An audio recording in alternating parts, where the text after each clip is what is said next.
Livre deuxième. Fable 8. L'aigle et l'escarbot. L'aigle donnait la chasse à maître Jean Lapin, qui, droit à son terrier, s'enfuyait au plus vite. Le trou de l'escarbot se rencontre en chemin. Je laisse à penser si ce gîte était sûr, mais ou mieux, Jean Lapin s'y blottit.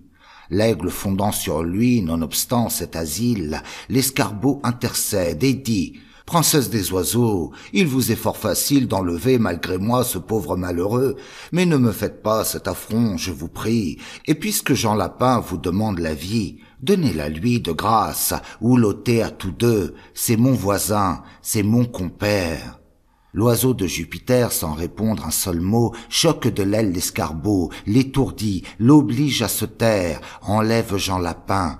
L'escarbot, indigné, vole au nid de l'oiseau, fracasse, en son absence, ses œufs, ses tendres œufs, sa plus douce espérance. Pas un seul ne fut épargné.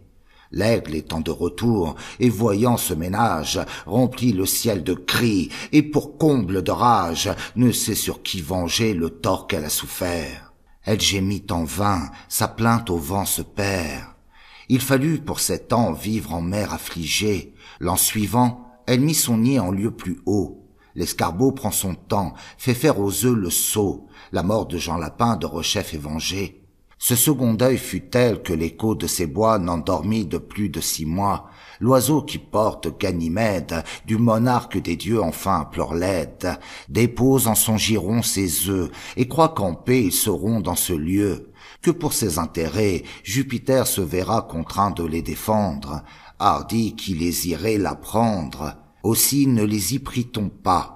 Leur ennemi changea de note, sur la robe du dieu fit tomber une crotte, le dieu la secouant jeta les œufs à bas. Quand l'aigle sut l'inadvertance, elle menaça Jupiter d'abandonner sa cour, d'aller vivre au désert, avec mainte autre extravagance.